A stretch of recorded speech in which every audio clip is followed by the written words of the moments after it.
Aujourd'hui, je te réponds aux 10 questions les plus demandées sur Instagram concernant la location de voiture. J'ai une petite surprise pour toi, donc reste bien jusqu'à la fin. Avant de répondre à ces questions, comme d'habitude, pense à t'abonner, à laisser ton like. Ça nous fait énormément plaisir. On a de plus en plus de vidéos qui sortent et qui peuvent t'aider toi aussi à changer ta vie. Donc abonne-toi.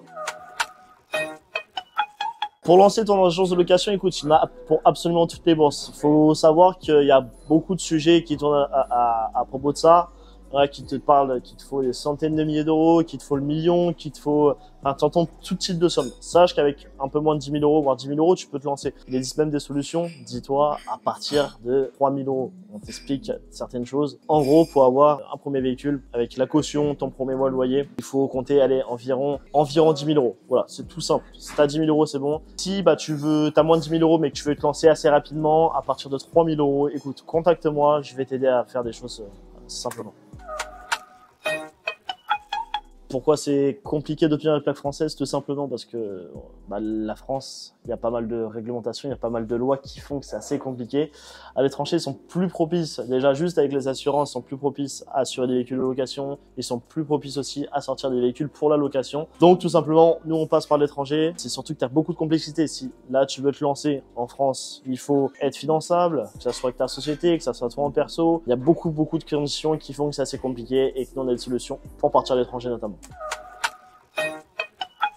C'est la question, c'est un petit peu le mythe. Il te faut absolument 0 études. Si toi, alors d'aujourd'hui, là, tu regardes cette vidéo, t'as même pas le bac, enfin, t'as même pas le brevet des collèges, t'as pas de CAP, t'as absolument rien. Sache que tu n'as absolument pas besoin, du coup, d'études pour lancer ce business. C'est tout simplement des compétences. Bien sûr qu'il faut apprendre le métier, tu vas pas te lancer à l'arrache, sinon tu vas perdre beaucoup d'argent. Mais par contre, tu peux te lancer avec, du coup, pas mal d'informations, t'as des formations, t'as pas mal de choses qui te permettent de faire ça.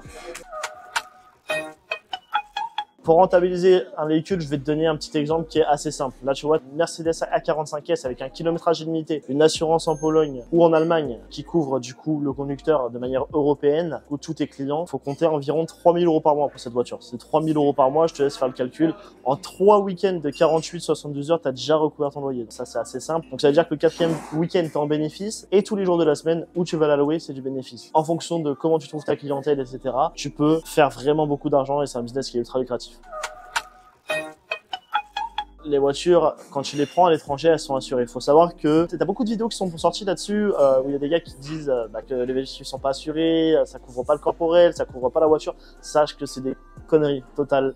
La voiture est assurée du coup tout risque tout simplement au métier de la location. Donc en fait, toi tes clients ils sont déjà couverts, qu'il y ait du coup un accident grave ou non, ils sont couverts. T'as juste tout simplement des dépôts de garantie à déposer. C'est un petit peu comme je te lance un exemple tout simple. Tu vois le pare-brise, tu pètes ton pare-brise, ça va te coûter 350 euros de franchise. C'est exactement la même chose dans la location de voiture. Écoute, il te faut absolument pas de société en Allemagne ou en Pologne. Ça, c'est du coup un plus si tu veux sortir des leasing, etc. Et ça va te coûter un petit peu d'argent rien que de créer ta société. Si déjà tu as un budget qui est assez limité, je te conseille de passer par la France. C'est ultra simplifié. T'as pas besoin de bilan, t'as pas besoin de racheter des sociétés, t'as pas besoin de complexité. Et ça, tu peux le faire à partir de 18 ans. Donc, c'est la solution la plus simple. Et la majorité des personnes en France le font. Je l'ai moi-même fait. Et je te conseille vraiment de passer par la France. C'est le plus simple.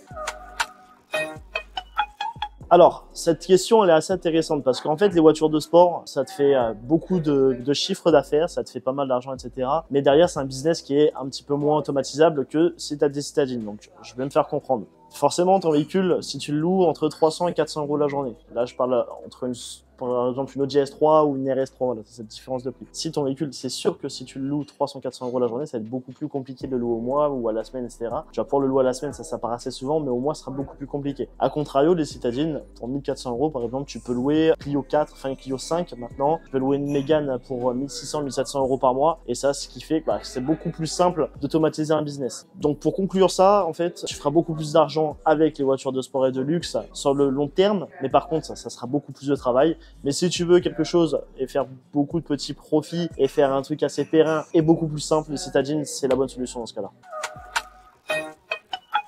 Il y a des périodes où c'est plus rentable, oui et non en fait, ça dépend vraiment de ta région, ça dépend de pas mal de choses. Forcément quand c'est l'été, les véhicules sortent beaucoup plus souvent. Par contre, à contrario, moi, plein mois de décembre, ça a été mon meilleur mois. Absolument tous les ans, c'est mon meilleur mois de l'année, je fais le plus d'argent. Donc finalement, tu vois, t'as pas vraiment de saison, ça dépend vraiment des événements qu'il y a dans l'année, ça dépend de pas mal de choses. Mais est-ce qu'il y a une saisonnalité très légère? Oui, mais après c'est un petit peu, dans tous les business, c'est un petit peu pareil. Alors, l'entretien des véhicules, le truc qui est cool, c'est que les véhicules sont tous garantis. Que, par exemple, si tu as un souci mécanique, bah, c'est pris en charge par la garantie. Et la plupart du temps, en fonction des réseaux, par exemple chez BMW, si ton fournisseur a pris un pack d'extension du coût d'entretien, tu vas payer 0 € d'entretien et ça sur le territoire français, sur le territoire belge, etc. Par contre, pour tous les autres entretiens, moi je te recommande de les faire directement dans les réseaux constructeurs. Tu peux le faire directement en France, en Belgique, etc. Et c'est aussi simple que ça. Je vais pas te mentir, c'est assez difficile, c'est très difficile même d'en trouver un. Par contre, si tu veux en trouver un, tu peux aller sur Google, tu peux aller sur Instagram avec certains mots-clés spécifiques pour en trouver. Enfin, tu peux même les trouver sur différents réseaux finalement. À ce sujet, j'ai déjà fait une vidéo où ça va pouvoir t'aider. Tu cliques juste ici, tu cliques dessus, je te donne pas mal d'astuces. Et voilà, si tu galères encore une fois à trouver un fournisseur, sache que nous, on a des exclusivités avec certains fournisseurs dans notre formation. Donc, encore une fois, tu nous contactes et on s'occupe de toi. Merci d'avoir regardé cette vidéo. Pense à t'abonner si c'est pas déjà fait, à mettre ton petit like. Et si toi aussi tu as des questions que tu aimerais du coup que j'y réponde dans une partie 2, pense à mettre tes questions en commentaire ou tu me contactes directement sur Insta, ça me ferait un grand plaisir. Allez l'équipe, à la prochaine.